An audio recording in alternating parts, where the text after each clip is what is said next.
Hare Rama, Hare Rama, Rama Rama, Hare Hare, Hare Krishna, Hare Krishna, Krishna Hare Hare, Hare Rama, Hare Rama, Rama Rama, Jaya Gauranita Jaya Jaya Gauranita Jaya Gauranita Jaya Gauranita Jaya Gauranita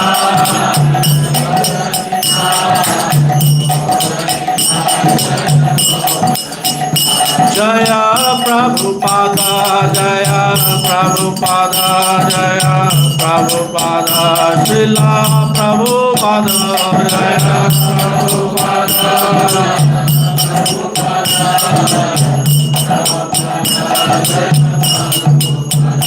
Hare Krishna Hare Krishna Krishna Krishna Hare Hare Hare Rama Hare Rama Rama Rama Hare Hare Hare Krishna Hare Krishna Krishna Krishna Hare Hare Hare Rama Hare Rama Rama Rama Hare Hare. Srila Prabhupada की ग्रंथराज श्रीमद् भागवतम की आंछा कल्पतरुभ्यश्च कृपा सिंधुभ्यः च पतितानां पावनेभ्यो वैष्णवेभ्यो नमो नमः. आनंद कोटि वैष्णववृंद की जय. हरे Krishna.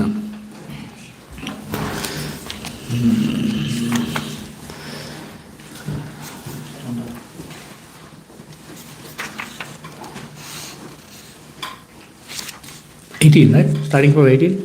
Yes. 18. Om Namo Bhagavate Vasudevaya.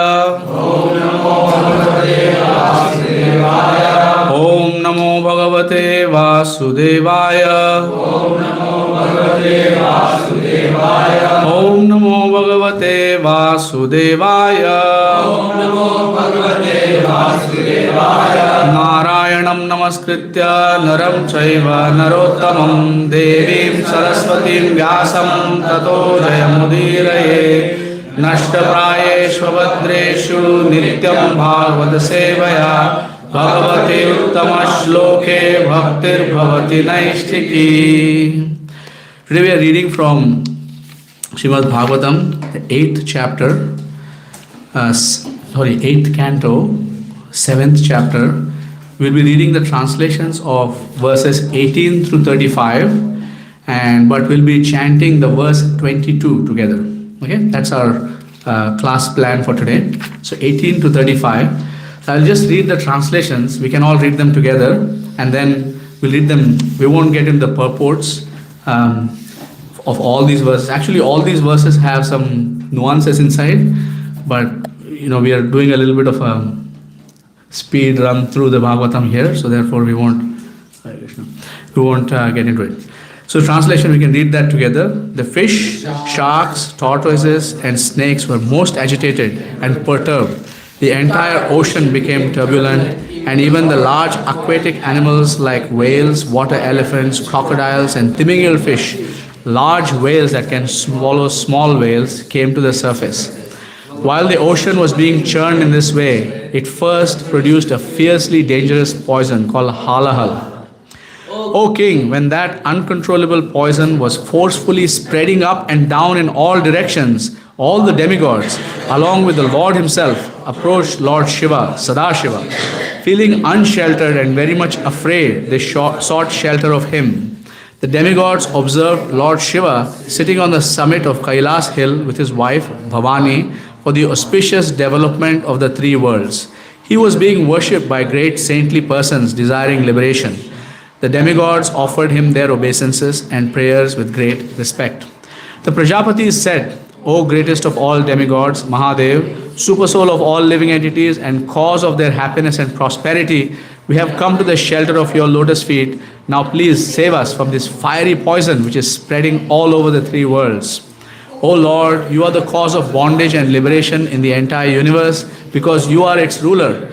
Those who are advanced in spiritual consciousness surrender unto you, and therefore you are the cause of mitigating their distresses, and you are also the cause of their liberation. We therefore worship your Lordship. O Lord, you are self-effulgent and supreme. You create this material world by your personal energy, and you assume the names Brahma, Vishnu and Maheshwar when you act in creation, maintenance and annihilation. You are the cause of all causes, the self-effulgent, inconceivable, impersonal Brahman, which is originally Para-Brahman. You manifest various potencies in this cosmic manifestation. O Lord, you are the original source of Vedic literature. You are the original cause of material creation, the life force, the senses, the five elements, the three modes, and the Mahat Tattva. You are eternal time, determination, and the two religious systems called truth, Satya, and truthfulness, Vrita. You are the shelter of the syllable Om, which consists of the three letters A, O, Om, M. O Father of all planets, learned scholars know that fire is your mouth, the surface of the globe is your lotus feet, eternal time is your movement, all the directions are your ears, and Varuna, master of the waters, is your tongue. O Lord, the sky is your navel, the air is your breathing, the sun is your eyes, and the water is your semen. You are the shelter of all kinds of living entities, high and low. The god of the moon is your mind, and the upper planetary system is your head. O Lord, you are the three Vedas personified. The seven seas are your abdomen, and the mountains are your bones. All drugs, creepers, and vegetables are the hairs on your body. The Vedic mantras like Gayatri are the seven layers of your body, and the Vedic religious system is the core of your heart. O Lord, the five important Vedic mantras are represented by your five faces, or from which the 38 most celebrated Vedic mantras have been generated. Your Lordship, being celebrated as Lord Shiva, is self-illuminated. You are directly situated as the supreme truth known as Paramatma. O Lord, your shadow is seen in irreligion, which brings about varieties of irreligious creations. The three modes of nature, goodness, passion, and ignorance, are your three eyes. All the Vedic literatures, which are full of verses, are emanations from you because their compilers wrote the various scriptures after receiving your glance. O Lord Girisha, since the impersonal Brahman effulgence is the transcendental to the modes of goodness, passion, and ignorance, the various directors of this material world certainly cannot appreciate it or even know where it is. It is not understandable even to Lord Brahma, Lord Vishnu, or the King of Heaven, Mahendra. When annihilation is performed by the flames and sparks emanating from your eyes, the entire creation is burnt to ashes. Nonetheless, you do not know how this happens. What then is to be said of your destroying the Daksha Yajna, Tripura Asura, and the Kala Kuta poison? Such activities cannot be subject matters for prayers offered to you. Exalted, self-satisfied persons who preach to the entire world think of your lotus feet constantly within their hearts. However, when persons who do not know your austerity see you moving with Uma, they misunderstand you to be lusty. Or when they see you wandering in the crematorium, they mistakenly think that you are ferocious and envious. Certainly, they are shameless. They cannot understand your activities. Even personalities like Lord Brahma and other demigods cannot understand your position, for you are beyond the moving and non-moving creation. Since no one can understand you in truth, how can one offer you prayers? It is impossible. As far as we are concerned, we are creatures of Lord Brahma's creation. Under the circumstances, therefore, we cannot offer you adequate prayers, but as far as our ability allows, we have expressed our feelings. And the last one for today. O greatest of all rulers, your actual identity is impossible for us to understand. As far as we can see, your presence brings flourishing happiness to everyone. Beyond this, no one can appreciate your activities. We can see this much and nothing more. Okay, we'll go back to 22. And that's the verse we'll chant together and read the purport also. Tvameka sarva jagata Ishvaro bandha mokshayo Tam tvam archanti kushalah Prapannarti haram gurum. Tvameka Savajagata. Swameka Sarva Jagata. Ishvaro Bandha Mokshayo. Tam Tvam Archanti Kushala. Tam Tvam Archanti Kushala. Prapannati Haram Gurum. Tvameka Sarva Jagata. Ishvaro Bandha Mokshayo. Tam Tvam Archanti Kushala. Prapannati Haram Gurum. Tam Ekah Sarva Jagata. Tvameka Sarva Jagata. Ishvaro Bandha Mokshayo. Ishvaro Bandha Mokshayo. Archanti Kushala. Tam Tvam Archanti Kushala. Prapannati Haram Guru. Prapannati Haram Gurum. Tvameka Sarva Jagata. Ishvaro Bandha Mokshayo. Ishvaro Bandha Mokshayo. Archanti Kushala. Tam Tvam Archanti Kushala. Prapannati Haram Guru. Prapannati Haram Gurum. Tvam Ekam Sarva Jagata. Tvameka Sarva Jagata. Ishvaro Bandha Mokshaya. Ishvaro Bandha Mokshayo. Tam Tvam Archanti Kushala. Prapannati Haram Guru. Prapannati Haram Gurum. Tvam Eka Sarva Jagata. Tvameka Sarva Jagata. Ishvaro Bandha Mokshayo. Ishvaro Bandha Mokshayo. Tam Tvam Archanti Kushala. Prapannati Haram Gurum. Tvameka. Your Lordship is indeed Sarva Jagataha. Of the three worlds. Ishvaraha. The controller. Bandha Mokshayo. Of both bondage and liberation. Tam. That controller. Tvam Archanti. Worship you. Kushala. Persons who want good fortune. Prapanna Arti Haram. Who can mitigate all the distresses of a sheltered devotee. Gurum. You who act as a good advisor to all fallen souls. Let's also read the translation together. O Lord, you are the cause of bondage and liberation of the entire universe because you are its ruler. Those who are advanced in spiritual consciousness surrender unto you, and therefore you are the cause of mitigating their distresses, and you are also the cause of their liberation. We therefore worship your Lordship. Purport by His Divine Grace Srila A.C. Bhaktivedanta Swami Srila Prabhupada. Srila Prabhupada ki Jai. Actually, Lord Vishnu maintains and accomplishes all good fortune. If one has to take shelter of Lord Vishnu, why should the demigods take shelter of Lord Shiva? They did so because Lord Vishnu acts through Lord Shiva in the creation of the material world. Lord Shiva acts on behalf of Lord Vishnu when the Lord says in Bhagavad Gita 14:4 that He is the father of all living entities. Aham bija pradapita. This refers to actions performed by Lord Vishnu through Lord Shiva.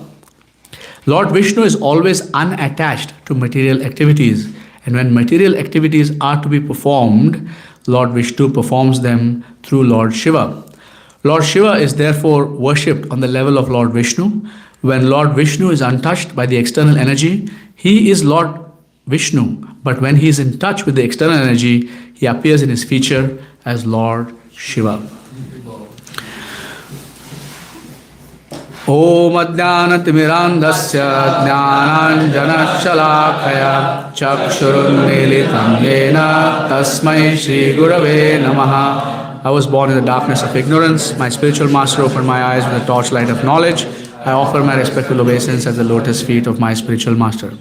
Vandeham Shri Guru Shri Yutabadakamalam Shri Gurun Vaishnavamscha Shri Rupam Sagrajatam Sagana Raghunathan Vitam Tam Sajivam साद्वैतं सावधूतं परिजनसहितं कृष्णचैतन्यदेवं श्रीराधाकृष्णपादान् सहगणललिता श्रीविशाखान्वितांश्च हे कृष्णकरुणा सिन्धो दीनबन्धो जगत्पते गोपेश गोपिका कान्त राधा कान्त नमोऽस्तुते तप्त कांचन गौरांगी राधे वृंदावनेश्वरी वृषभानुसुते देवी प्रणमामि हरिप्रिये वाञ्छाकल्पतरुभ्यश्च कृपा सिन्धुभ्येव च पतितानां पावनेभ्यो वैष्णवेभ्यो नमो नमः।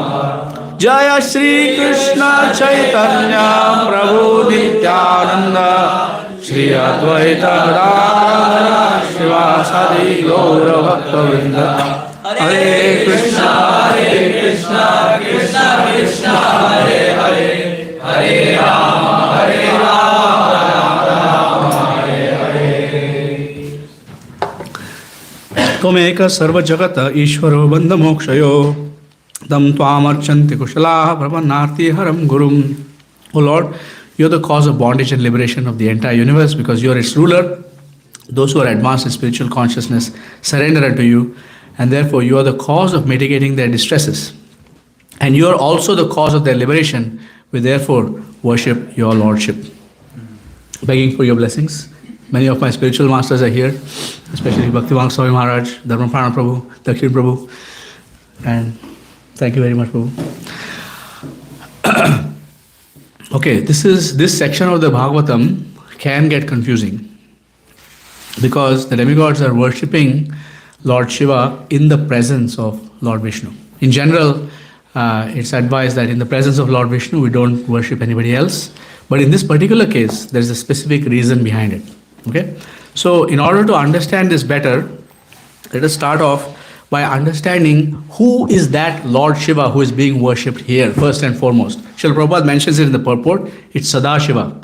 So, Sadashiva is mentioned in the Brahma Samhita. So, first of all, he is mentioned as Kshiram Yatha Dadivikara Vishesha Yogat Sanjayate Nahi Tata Prithagasti Heto Yah Shambhutamapi Tatha Samupaiti Karyat Govindamadi Purusham Tamaham Bhajami. So he is mentioned as Kshiram Yatha Dadi. It's a very beautiful analogy. It mentions, Srila Prabhupada mentions that many times in his lectures, how the milk can turn into yogurt, but you can never turn yogurt back into milk. Right? You can do some acidic treatment to milk and it can turn into yogurt, but yogurt cannot turn back into milk. And Srila Prabhupada mentions another thing. And the first time I heard it from His Holiness Bhakti Charu Swami Maharaj, who said, somebody asked him a question, what about Lord Shiva? And he says, what about Lord Shiva? So, what is the difference between Lord Shiva and Lord Vishnu? They asked the person who was asking the question. And Bhakti Charu Swami Maharaj answered simply and said, Vishnu in touch with the material energy is Lord Shiva. And that seemed very interesting, and I didn't find a reference until I read this particular purport many years ago. And Srila Prabhupada is saying, when Lord Vishnu is untouched by the external energy, he is Lord Vishnu. But when he is in touch with the external energy, he appears in his feature as Lord Shiva. So in the same Brahma Samhita, it is mentioned, Srishti Sthiti Pralaya Sadhana Shakti Rekha Chaye Vayasya Bhuvanani Bibharti Durga Ichhanurupamapi Yasya Chacheshtate Sa Govindamadi Purusham Tamaham Bhajami. The relevant part is Chaye Vayasya Bhuvanani Bibharti Durga. That means Durga, the material creation, the material energy, remains as if a shadow to Lord Vishnu. So why is that so? A shadow doesn't actually touch us, isn't it? You cannot touch, you cannot grab, you cannot feel a shadow, but you can see it. Everybody has a shadow the moment you look on the other side. So in relation with Lord Vishnu, the material energy is like a shadow. So she is exactly a shadow, but she does not touch him, right? But there is a certain point where a shadow touches our body, isn't it? When you're walking in the evening or early in the morning, you can see a shadow touching a particular point of your body, your feet, right? Exactly where your feet end, the shadow starts, isn't it? Right? So there's a touch there. So that is one example of how that analogy is beautiful, because there is a touching point between the shadow and the reality, right? So in the Bhagavad Gita, Sri Krishna says we should never go back away from the Bhagavad Gita. By the way, every single scripture has its roots in the Bhagavad Gita. So if we can connect every single thing that we read back to the Bhagavad Gita, then we can actually assimilate and absorb all of these instructions. Otherwise, they appear like all these random instructions going all over the place unless we connect it back to the Srimad Bhagavad Gita. So in this, Srila Prabhupada has mentioned Aham Bija Pradapita. So Krishna says that I am the seed-giving father of all the living entities. But and sometimes when we talk to others about it, he says, "Well, I'm not son of Krishna." This is, I have a father, right?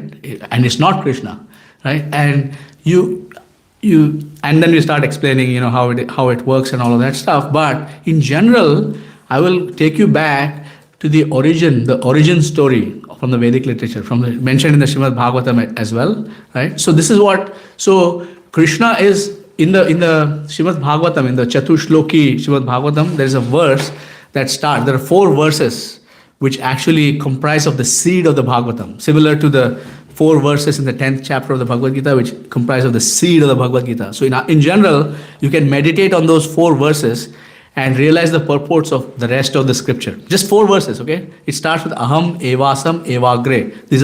It starts with these. There are 4 verses. I won't chant all the verses here, but Aham Evasam Evagre means I was existing before everybody else. And then Srila Prabhupada has written an amazing purport. Everybody should go and read that. It's in 1-18, something like that. I don't remember the exact verse number off the top of my head right now, but it's the Chatushloki Bhagavatam. Okay, so Srila Prabhupada also mentions in many of his classes, right? He says in the Vedic scriptures there are verses like Eko Narayana Asit. First of all, there was Narayan, and then Krishna says in many different places, he says Bahusyama, which means I shall be many. In other words, everything that exists and everyone who exists is a part and parcel of Krishna, but outside of the realm of time. So always emanating ourselves. It's not like we were created on one day. So what happens is when Krishna decides to expand, and Krishna expands himself as the first expansion of himself, who is Lord Balram. Lord Balram then expands himself. It's a little technical, but I think it's worth saying here.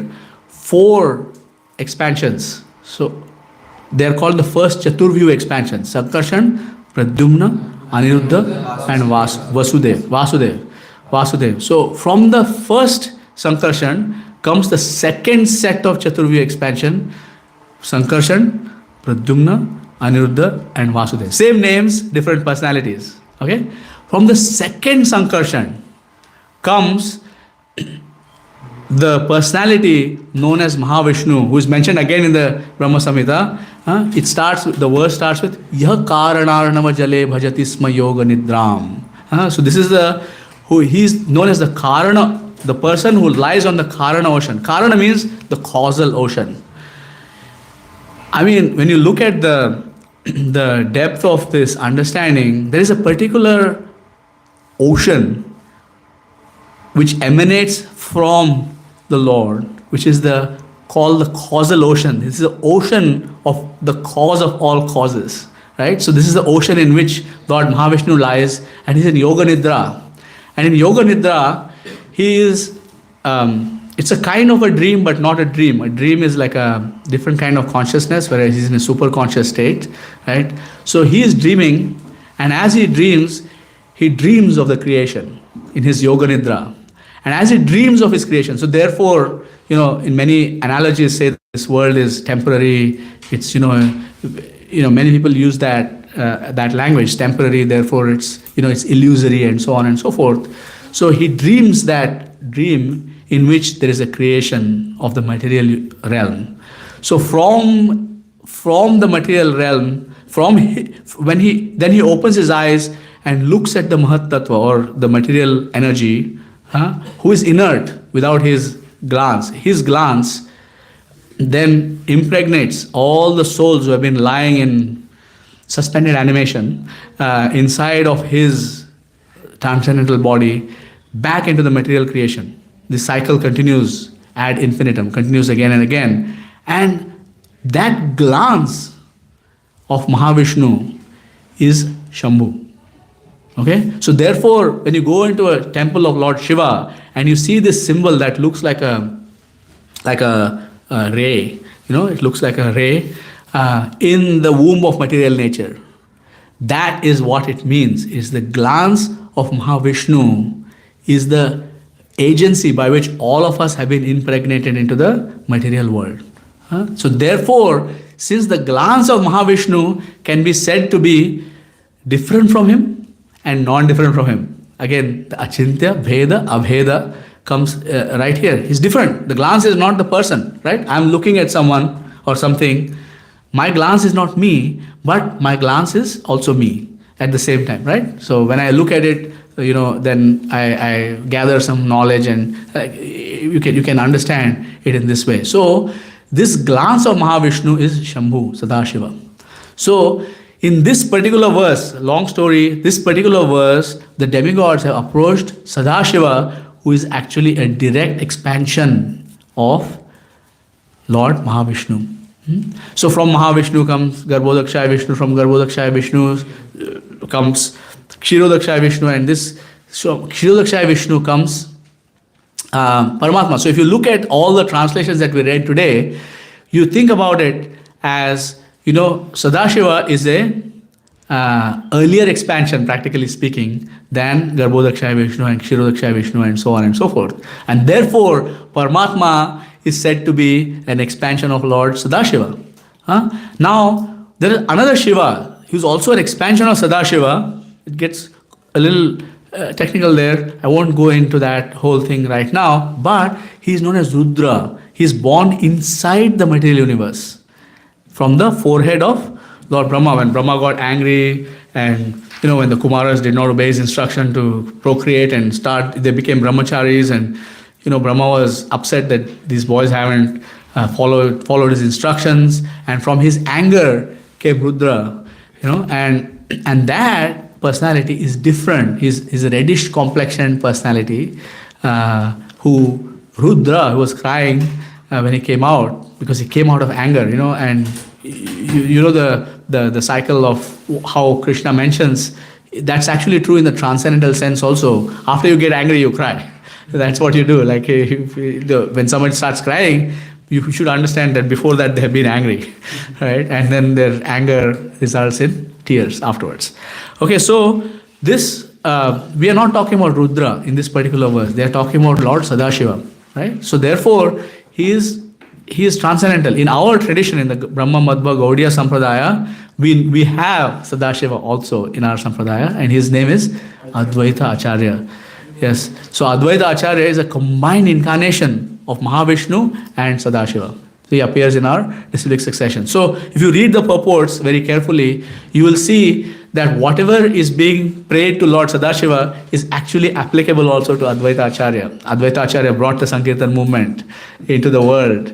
Right? But he has the power. I can't invite the Supreme Personality of Godhead to come and start something here, but Advaita Acharya was able to, with the force of his love, invite the Lord to come. So in this way we can understand that Lord Sadashiva is the glance of Mahavishnu, and therefore he is very highly respectable personality. So the bottom line here that we have to understand is Lord Vishnu does not ever actually touch the material nature. He is completely transcendental. So, and this is also the explanation. Krishna himself being transcendental is the explanation for people who think that his pastimes, for example, are somehow mundane interactions. Srila Prabhupada gives the example, Bhaktivinoda Swami Maharaj is an example right here. In order to attain transcendence, he took sannyas. What does sannyas mean? Sannyas means giving up all material association, right? He does not have any material association, does not have any material attachments. He gave it up. So, in order to attain the supreme transcendence, a person is giving up everything. Huh?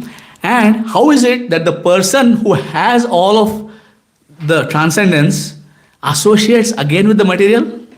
It's not possible. So actually Lord Vishnu does not associate with the material nature in any circumstances. Therefore, Lord Sadashiva is an important aspect of the whole chain of how the Lord acts.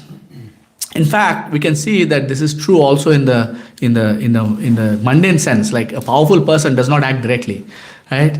If the Prime Minister of Canada calls you, it's not the Prime Minister of Canada calling you. It's a secretary of a secretary of a secretary who's going to call you and say that you have been invited, or they might use the word summoned, depending on what your situation is, to come and meet such and such a personality, right? So even powerful people, like if you see our leaders within ISKCON, for example, they have secretaries, they have assistants, different people do. Maharaj is not typing his blog out personally, right? He's not doing these kinds of things. So, in fact, Lord Vishnu is not shy for his subordinates to be glorified. In fact, that's the reason why we glorify the pure spiritual master in front of Lord Vishnu. Because Lord Shiva is in the same category. He's a spiritual master. Srila Prabhupada is in the same category of being a spiritual master. And therefore, there is no offense or no harm in worshipping Srila Prabhupada in front of Krishna. Right? Otherwise, we don't worship any other person. We are not supposed to praise anybody. We are not supposed to glorify anybody in front of Lord Vishnu unless it's our spiritual master. Okay? So, and this is the fundamental, you have heard the phrase, give credit where credit is due, right? So that phrase, actually Krishna exemplifies that. Give credit where credit. Lord Shiva is the father of this spiritual world, of the material world, and therefore actually without Lord Shiva's mercy, nobody can approach Krishna. Without the mercy of Lord Shiva, and anybody who is actually pursuing Krishna consciousness, you have to understand that they have received the mercy of Lord Shiva or one of his associates, which is why they can pursue Krishna consciousness. So it's not, Lord Shiva is not to be criticized as the demigods are saying, not to be criticized as being lusty, not to be criticized as being somehow antisocial, walking around with ashes from the cremation ground and with matted locks and skulls around his neck and so on. Not to be criticized. It's completely transcendental personality. Okay, so so I will pause there. I'll stop there, and I will see if there are questions, comments, or reflections. We have a few. So thank you very much, Master. Very interesting. Thank you, Anubhav Prabhu. I'm wondering, when it is mentioned that Lord Shiva is touching the material energy, what does it mean? Does it mean that he is under the influence of the illusion, or? No, 100% no. He is the master of the illusory energy. So, in fact, the only energy that can bewilder Lord Shiva is the spiritual energy. So, Lord Shiva is the husband of Maya. He's not a subordinate. He's in touch in the sense that he's having interactions with Maya. He's having interactions. He's having dealings with her. He's after all her husband. But it is not to be understood that he's in charge of the mode of ignorance, but he is not in the mode of ignorance. He's completely transcendental. Lord Shiva, even Rudra, completely transcendental. So our understanding is that Lord Shiva is in touch with the material energy, but is not influenced by it, and acts in certain ways. Again, just as the master is acting to glorify the spiritual, the servant, similarly, the servant is always acting to glorify the master. So therefore, when there are, like the Srila Prabhupada mentions in one of the purports of the Bhagavad Gita, that Lord Parvati Devi agitated Lord Shiva through sex attraction, and therefore Kartikeya was born. He mentions in one of the purports. But that is just actually to glorify Krishna more. It's not that he was under the spell of the illusory energy, but Kartikeya is a necessary personality in the material world. So he did that for that purpose. But yes, it's not to be understood that he's under the influence. He's to be understood as being the controller of the material energy. So together, the husband and wife team are like a good cop, bad cop. So the Durga Devi, she is very, very strict. She has 12 hands and weapons in every hand, and she's poking us in every possible way. And Lord Shiva is like, there, go there. This is the escape route. Okay, so in this way, because he's the spiritual master of the material world, he serves to take us out of it as our spiritual master. Thank you.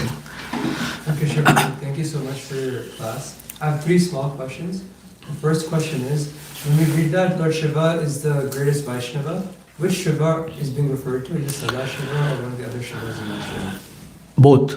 Because all the Rudras, it's indirect because he was born through Lord Brahma, but all the Rudras are also expansions of Sadashiva. So it's not that, often the words are used interchangeably, but sometimes the context is important. Which Shiva are we referring to? Rudra or Lord Sadashiva? Because Rudra is not worshipped as the Supreme Personality of Godhead. He is worshipped as the master of the material world. But Sadashiva, being outside of this particular material world, you think about Lord Sadashiva's existence is at the same plane of existence as Mahavishnu. This is Mahavishnu's glance. And it's not that Mahavishnu is blinking and Vishnu never blinks. So it doesn't have to. So it's not that his glance ends. So therefore Lord Sadashiva is eternal, whereas Lord Rudra actually dissolves himself when the universe is dissolved. Just like Lord Brahma dies. Similarly, Lord Shiva, even though he doesn't die, he's kind of absorbed back into the Sadashiva energy. And there is the tantras are very detailed about that, and you can get really lost in the details, but I won't go into that particular aspect. Okay? We'll take another one and come back to you. So this was all for that lecture. I have a question there are so many temples in India like Harihareshwar temple, Harihara temple. Yes. So is it connected with Yes, it's connected with these pastimes.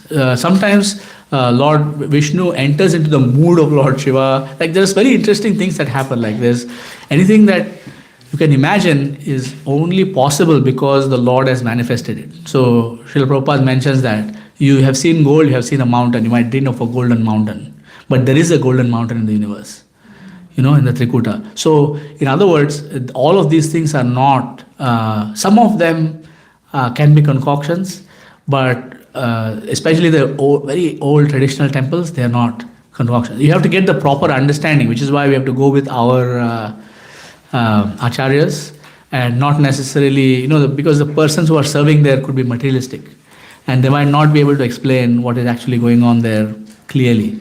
So therefore, when we go to these places of pilgrimage, we'll be careful to go with people who can actually help us understand the true meaning of what is going on there. Like outside of Jagannath Puri, there is a Harihara temple. There are many. There is in South India where I studied. There's a town called Harihara, where there's the deity is Harihareshwara. But depending on who you ask, you get different understandings. So you have to be careful to ask a person in the bona fide Vaishnava Sampradaya to get the details. After that. Yes, Prabhu, Sadashiv doesn't come in the material world. So No. where does the boundary start? Where spiritual world and where is the border of spiritual world and material world? Now you can see that from many different levels. So one of them is called the Viraja River, the river that separates the material existence from the spiritual realm. The Viraja River is a very dangerous kind of river. If you cross this Viraja River, you enter into the spiritual realm. Okay, so in general, Lord Sadashiva, that's one understanding. Another understanding is that the material world starts at the point of the Mahat Tattva. The composite, if you think about, what the scientists call the singularity, if you think about all the elements, all the energies, all the constituents of the universal arrangement as we see, if you can imagine, and you don't have to imagine, it's called Mahat Tattva, but it's hard to comprehend that, right? It's the ingredient of creation. It's if you take the material elements, the Bhumi, Rapa, Nolo, Vayu, Khamma, Buddhirevacha, it's the composite of all of that in one. And that is the start of the material creation. From there comes so inside that Mahat Tattva cloud, the material cloud, Srila Prabhupada calls it, are all the universes. Right? But it gets very tricky because inside that there is a, inside every universe there is a ocean of milk, there is a Shvetadweep, there is a, the Shishumar planet. Like these are all transcendental. They are not part of the material world. They are inside the material world, but they are not part of the material world. So we are advised to think of the material and the spiritual realm not separated geographically necessarily, but through consciousness. Right? So a pure devotee, when they go up into the temple, they will have the experience of visiting three dhams. They are in Navadvip Dham, then they go to Vrindavan Dham, then they go to Jagannath Puri Dham, right? And then they go to where Srila Prabhupada is. Maybe he's in Los Angeles right now. I don't know. Right? You know what I mean? So it's very, like, it will be revealed to us. Don't have to worry too much. But you understand the boundary? Yes. Different ways of looking at it. Based on consciousness. Mainly consciousness, but there are different ways of explaining that. And Yes. No, sorry. You had another question? Yes. We'll come back to you. Is it related? yes, since Vishnu doesn't come in the material world, but Ram, Nrsimha, and Krishna is direct kind of, Oh, who says there is no material world? Then, Who came for Gajendra? yes, then he is touched by material world in that case. No, he's not. That's the thing. He never touches the material realm. Whenever he interacts, like for example, Radha Krichur Gopinath's pastime with Madhavendra Puri, right? He stole a pot of kheer. Was the pot of kheer a part of the material realm? Wasn't it prasad? So he never touches the material realm. And he only interacts with pure devotees. Has he interacted with anybody who is not a pure devotee? So he doesn't come in the material world. He's always spiritual. His interactions with pure devotees are always spiritual. Anger, anger is a sign of more of passion in material world, and Krishna gets angry. Nrsimha there. Yeah. It's not that kind of anger. It's not that kind of anger. It's fully transcendental. Prabhu.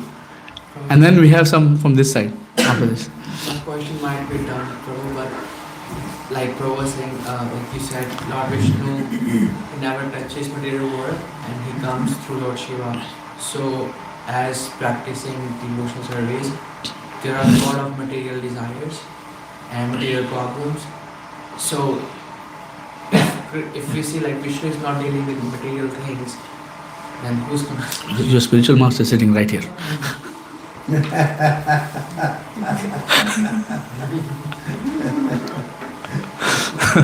He's right here.